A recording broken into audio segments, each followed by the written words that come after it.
We are Squall&Frenzy, a Brighton-based performance company, and we need what all artists need nowadays, your support. Our upcoming Brighton Fringe event, I Do It to Break, focuses on the feeling of loneliness in the midst of a crowd that all of us struggle with at times, and the way in which, for some of us, maybe for most of us, we find that fight breaks us down rather than making us stronger. Unfortunately, we still live in a society where our mental health issues, jobs, sexual orientation, relationships and other factors still define us and keep us from connecting with each other. Our characters are stuck, perpetually shifting between trying to create connections and helplessly condemning themselves to loneliness. They do it to break, mend, flip, burn. We believe that this struggle should be talked about and not brushed under the carpet, even if this takes us out of our comfort zones. We aim to give a voice not only to our characters, but also to our audience. Therefore, the performance is built to be an immersive experience that will draw from these stories that our audience will be kindly sharing with us. Because at the end of the day, we all have a unique story to tell. A story, a fight that has broken us, mended us, flipped us, or burnt us, and we need to put them out there. We need to find our connections again. So help us by donating £1 or more if you have it, so our project can go ahead. And help us by sharing your story, the true story of yourself, your struggle, your fight. Write it down, record yourself, make a drawing, compose a piece of music, anything that is true to how you feel and expresses your struggle. You can send it to us via a Facebook message on our Facebook page or via our Contact Us page on our website at squall&frenzy.org. Why do you want to make an immersive piece of theatre? That's a tough question. Yeah, an immersive piece of theatre.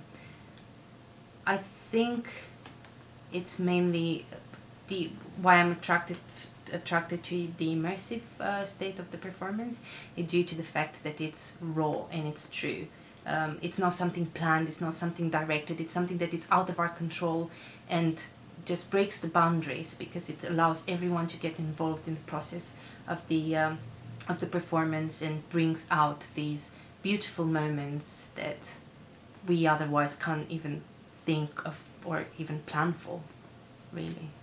I originally started writing I Do It to Break in about 2009 when I was about 18, and I was a student, and I wanted to write a woman's feminist play about self-harm. Then I grew up a little bit and I learned something about how to write a play, and I rethought it a little bit. I was living in London at the time and I was feeling very, very lonely despite being surrounded by people all the time. And I started to wonder whether or not this was a feeling that other people had too. So the play really came out of that feeling. I had a student job at Domino's at the time, so there's also a heavy pizza influence in the text. So whether you can come to our show in June or not, we will be using all these contributions to put together a multimedia collage that will be freely available to everyone. We aim for this collage to be a true reflection of human nature's attraction to darkness and destruction. Break. I challenge myself to do impossible tasks, complete impossible tasks, and then I have a go at myself when I fail. That's what I do to break. Mend. Well, I look after myself and I try not to beat myself up too much when I can't do things, which doesn't always work, but that's what I do to mend. Flip.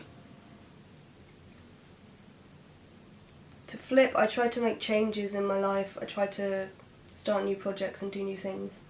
That's what I do to flip. Burn. I allow waves of self-doubt and self-hatred to creep in on me, and I don't fight them. That's what I do to burn. I do it to break. I do it to mend. I do it to flip. I do it to burn.